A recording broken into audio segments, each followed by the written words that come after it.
I bought this 91 Chevy S10 running and driving for $125. Now, you're probably thinking, we should probably just put it on the road and drive it. I mean, even the air conditioner worked. But I never said I was smart. So what did I do? I blasted it apart into a million pieces, and we're gonna see how fast we can make this truck.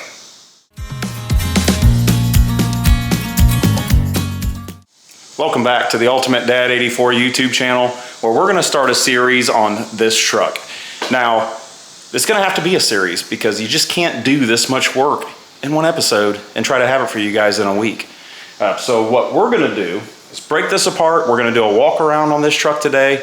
I'm gonna show you what I've done so far prior to having a YouTube channel, and I'm gonna show you everything that still needs to be done.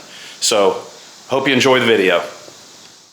I want to throw this in there real quick as well. So I've had this truck for about 4 years, and whenever I got it, it was not running and driving, but it wanted to start. So I brought it here, found out that the little fuel hose in the fuel tank that joins the pickup tube to the fuel pump was rotted out. I replaced that, then the truck was a running, driving truck. So I found these videos. Let's rewind 4 years ago. I hope you enjoy this and listen to Asher try to encourage his mom to do a burnout. There's Dad showing Hannah how to drive a stick shift.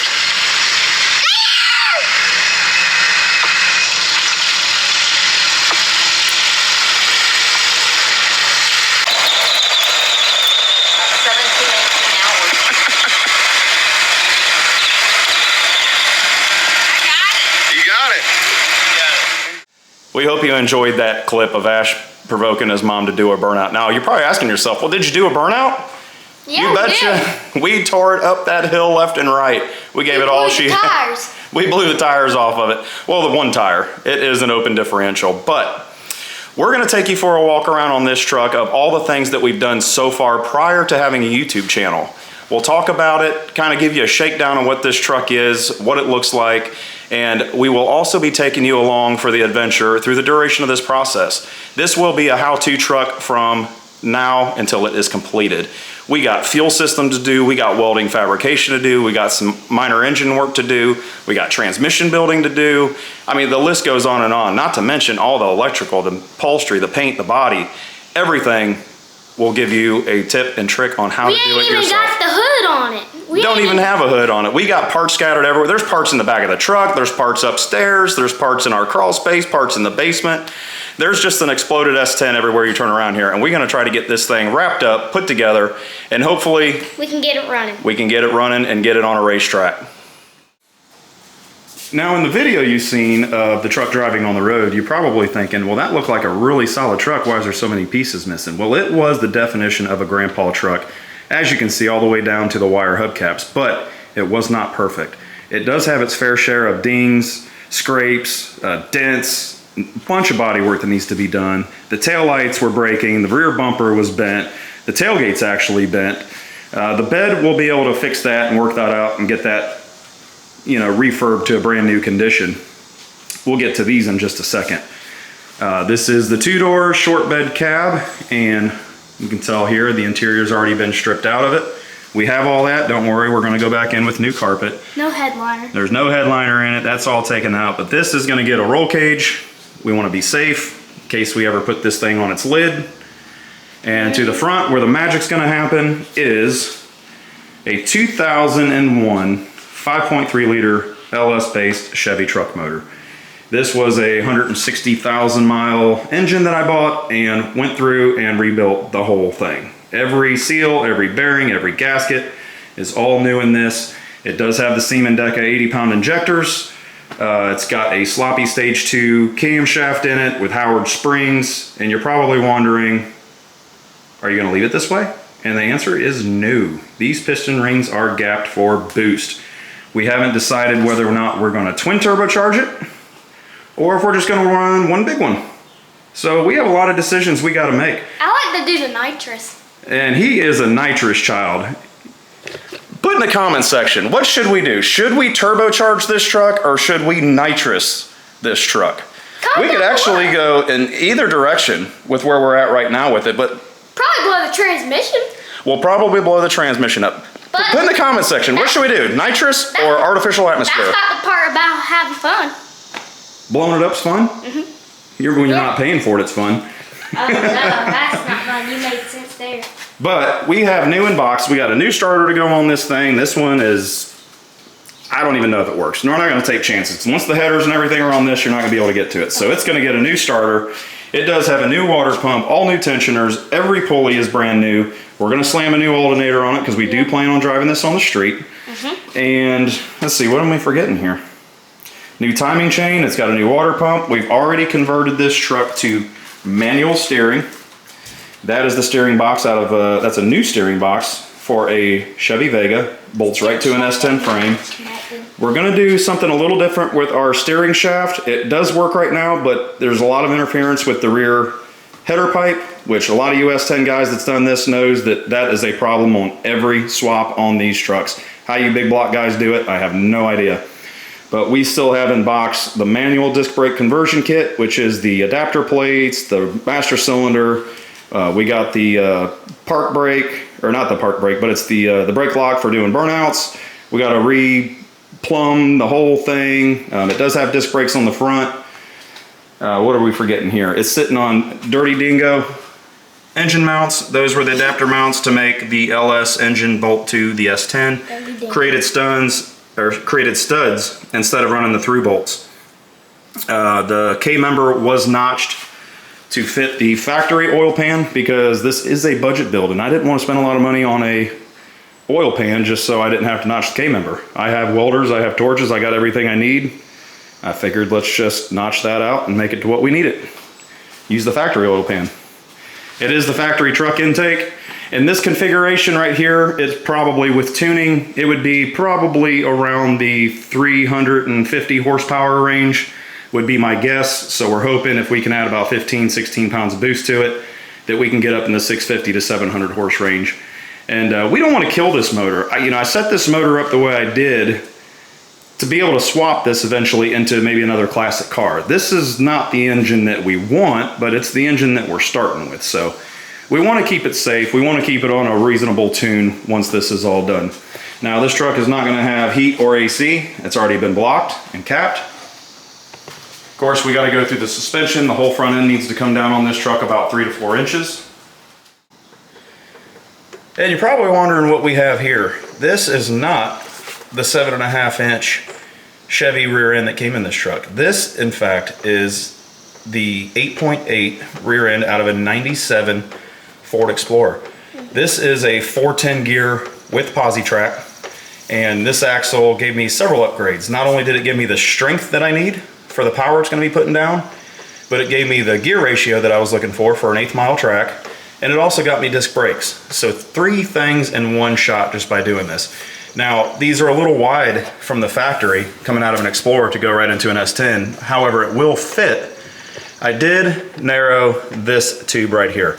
Now on the Explorer, this tube over here is short and this tube over here is longer, and the differential is actually offset when it's in the vehicle.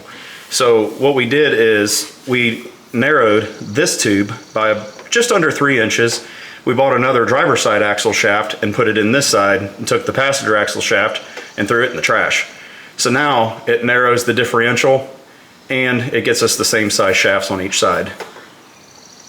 We will be putting the homemade version of the Caltrax spring suspension on this thing. They do sell it, but why buy it when you can build it? So that's what we're going to be doing on that. And of course we got, a whole shock system. The bed, the cab, everything will be coming off this truck and going down to bare frame so we can have easy access to doing all this. Now transmissions are always a topic when you're trying to build, kind of a universal street strip, take it out on the weekends truck. And I was torn between Power Glide, should I go with a 2-speed, be great on a light truck with high power and a 1/4 or an 1/8 mile. 3-speed transmissions, TH350 or the Turbo 400, or even going as far as, hey, maybe the 700 R4 might be the answer with a 410 rear end. I got that 4th gear with a little bit of overdrive. I kind of felt that the 3-speed is probably going to be the best application for this truck. This is something that can be easily changed down the road if I'm not happy with it. It's not that big of a deal to replace the transmission with something else, just a few modifications here and there. But this go around, we're gonna build this TH350. It's a 3-speed transmission. We're not even gonna go trans brake at this point. We're gonna foot brake this just to kind of get the truck going again. The torque converter that I have already for this truck is a Freak Show out of Texas. It's a Freak Show torque converter. It's a 3,500 RPM stall. And I think that that'll still get us up in the 2,000 RPM range when we're at the light, even foot braking. So that'll be plenty enough to come up on boost. There we have the SF5 flywheel for the LS motor. It's a little bit thicker, a little bit stronger. We don't have to really worry about that one grenading when it's under a tremendous amount of load. And you can see there's damage where that wheel well is caved in. The guy used the truck as a truck. I can't blame the guy for doing it, but we're gonna beat all that stuff out and straighten it up. We'll take the bed off. We're gonna take the bed off and we're gonna fix all that. We do have to open the motor back up though, which I will show you step by step for that, because one thing that I didn't do that I should have done, that an engine builder and dyno tuner told me that is a good idea, is to replace the rod bolts, the factory ones, with the ARPs. So we're gonna do that. From what I understand, it's not so much the power that kills these stock rods as the RPM. So we're gonna do that. This is the starter that we got going in it, new harmonic balance bolt that we got going in it. Fuel delivery, I'd already mentioned we have Siemens Deca 80-pound injectors. We are gonna run the Aeromotive A1000. This fuel pump alone, I think, don't quote me on it, but I think that this can supply fuel for a fuel injected motor up to around 1,200 horsepower, which we're not gonna be there. We hope we are sometime, but that's gonna be that. In here is the master cylinder, the location kit for manual brakes. We have our shocks in here. We got our cross member for our Turbo 350 for this truck. Down here is all of our Caltrax, US 10 and race guys. You know what you're looking at. You're thinking, okay, I see where you're going with this. These are the plates, these are the dimensions exactly from the Caltrax kit for an S10. And here, basically, is just all of the Heim joints. You can see these are 5/8. 5/8 fine thread, and you will need left hand and right hand thread so you can adjust those. But I got about 60 bucks on this, and Caltrax, the last time I priced them, they were well over $400 for an S10. So other than some time, labor, ingenuity, we're gonna save a whole lot of money just doing this ourselves. Yes, sir. Now, we were fortunate on this truck that all the doors are very solid in here. We do need to replace the plastic glide clips for the glass, but the doors open, close, perfect. Interior wise, you can see, we already showed you that we're all stripped out. The big hole in the tunnel where the original 5-speed gear shift came through, we're gonna patch all that like it never existed. And since I'm not smart, like I mentioned previously, what I should have done was the right thing and put all of the bolts in bags and labeled it. But I didn't do that. So we have a tote full of bolts that who knows where they go. But we're gonna have to find out piece by piece, but we will get it there. But we are excited to finally get back on this, and we are gonna make one heck of a fast truck. We hope you enjoyed this video. We were hoping that we would already started on this truck and had a video of us taking the bed off, taking the cab off, or any of the above. But we lost about 10 days because of our outside cat. She got tangled up with either another cat or coyote, and she kind of got roughed up and basically made this shop her home for 10 days while she healed up. That was the vet's order. So she's doing great. She's gonna be fine. But we do have an exciting announcement coming up, and this isn't for the dads. This is for all the moms. We have the Mom's Corner playlist coming to the Ultimate Dad YouTube channel, and my wife Hannah, she's just a fantastic wife, mother, and she is going to show you some tips and tricks for the moms. So stay tuned for that. It's very exciting. We hope you like it, and stay tuned for all the upcoming videos, and always remember to like and subscribe. Thank you for watching.